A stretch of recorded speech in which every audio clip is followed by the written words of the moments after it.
Era una casa de los años 30. Su abuelo la compró cuando apenas tenía 17 años, pues había llegado del norte, donde trabajó piscando desde los 15 años. Esa casa realmente la estaban rematando, aunque estaba en la zona centro de San Luis Potosí.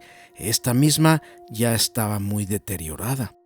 Pero para el abuelo era un gran logro. A él no le importaba que estuviera en ese estado. Como tenía la ilusión de casarse, poco a poco la fue remodelando.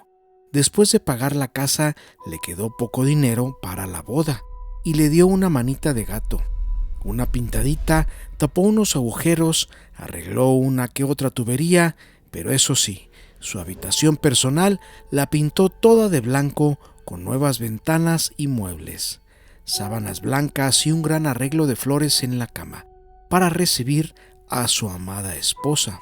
A mi abuelo le gustaba mucho la contabilidad, carrera que por supuesto nunca estudió por irse a trabajar al otro lado, pero realmente no lo necesitó porque tuvo la suerte de entrar a trabajar en una gran empresa en crecimiento en San Luis Potosí, pues lo vieron joven y entusiasta. Al principio le pagaban poco, pero su habilidad para los números le hicieron ascender hasta lograr ser el director de finanzas de esta empresa. Esta misma cada año lograba un crecimiento notable gracias al abuelo, cosa que por supuesto le fueron subiendo su sueldo. Así transcurrirían los días y los años. El abuelo tuvo 7 hijos, 5 mujeres y 2 hombres. Pero estos últimos no salieron como él. Todo lo contrario, eran borrachos y desobligados, y con varios divorcios cada uno e hijos regados por todos lados. Mi madre era la más chica de las mujeres, donde antiguamente era obligación atender a sus padres hasta su final. Así crecieron con esa mentalidad, cosa que mi madre estaba dispuesta a cumplir, pero se casó con mi padre a los 21 años. Por supuesto, todas sus hermanas y hermanos ya estaban casados. Mis abuelos la verdad sufrieron cuando se casó mi madre, pues se quedaron solos, aunque llenos de nietos, pero la verdad no es lo mismo. Mis abuelos cada vez estaban más cansados y envejeciendo rápidamente, y más porque tenían en el alma la gran pena de los 2 hombres, que nunca se regeneraron. Incluso a uno de ellos hasta fue a parar al bote por golpear a su mujer. Un día me cuenta mi madre que el otro hijo entró a la habitación de mis abuelos y los 2 estaban vaciando y contando en una caja de madera lo que fueran monedas de oro, de los clásicos centenarios. Al darse cuenta de esto, le exigió a mi abuelo que le prestara unos centenarios ese hijo, pues nunca tenía dinero, pero mis abuelos siempre fueron precavidos en este aspecto y nunca le platicaban nada a nadie de sus ahorros ni monedas de oro. Es por eso que ese hijo se sorprendió porque vio cómo el abuelo tenía sus manos llenas de esas monedas, pero casi lo corrieron de ahí con un gran disgusto de los 2. Esta acción hizo que tal vez mi abuelo tomara la decisión de esconder y empotrar todas esas monedas en una olla. Mi abuela murió primero, quizás porque no superó las penas de sus hijos, que le regalaban. Mi abuelo llegó hasta los 93 años, siempre les dio lo mejor que pudo a todos sus hijos, les compró casa y autos, pero sus 2 hijos hombres las vendieron y se quedaron sin nada. Mi madre vio por mi abuelo los últimos 10 años de su vida. Prácticamente vivíamos y convivíamos todos los días con él. Al morir mi abuelo, dejó solo una carta donde le heredaba esa casa a mi madre y una gran cuenta en el banco, pero jamás dijo dónde había guardado todas sus monedas de oro. Mi madre realmente nunca se atrevió a preguntarle que en dónde estaban, pues ella pensaba que si no se lo decía en vida era por algo, y preguntarle sería mostrar interés y faltarle al respeto.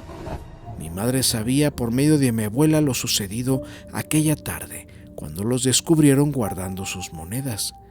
Pero todos los demás solo esperaban la partida de mi abuelo para apoderarse quizá de todos sus bienes y sus centenarios, que todos sabían obviamente por medio del hijo que los vio y corrió la voz. Al saber que el abuelo dejó solo una carta con la que decía que heredaba la casa y el dinero del banco a mi madre, la cosa explotó. El dinero del banco no pudieron hacer nada porque estaba ya a nombre de mi madre, pero todos se fueron por la vía legal al querer anular esa carta que para ellos no tenía validez testamentaria. Así pasaron casi 5 años de juicios y peleas entre todos los hijos de mi abuelo, y todos se preguntaban en dónde estaban aquellos centenarios de oro que había visto uno de sus hijos, cosa que nadie sabía, pero intuían que en la casa, en algún lado, el abuelo los habría escondido. Afortunadamente, el juez dictaminó y le dio poder al único documento que dejó mi abuelo, que fue el poder total de toda la casa hacia mi madre, cosa que los demás enojados por fin se retiraron. Realmente yo no sabía nada de los centenarios de mi abuelo, pues mi madre siempre nos mantuvo alejados de problemas y de todas esas cosas de familia y herencia de abuelos, aunque mi madre también intuía y sabía que en alguna parte de la casa estaban esos centenarios. Nunca le dio por buscarlos. Realmente no era de su interés y pensaba que a lo mejor era una fantasía o realmente ni existían. Pero un día decidimos irnos a vivir a esa casa del abuelo, pero existían 2 cuartos juntos donde uno de ellos me tocó a mí, pero se me hizo muy pequeño y le dije a mi madre que si podíamos quitar esa pared de en medio y así juntamos los 2 cuartos y pues se hiciera más grande. Cosa que al día siguiente ya estaban los albañiles tumbando esa pared, cuando en un momento uno de ellos, casi al terminar de tumbar toda la pared, exclamó: «¡Mire! ¡Ahí hay una olla dentro!». Por fortuna yo estaba presente observándolos, si no, tal vez ellos se lo hubieran llevado sin decir nada, como ha ocurrido muchas veces.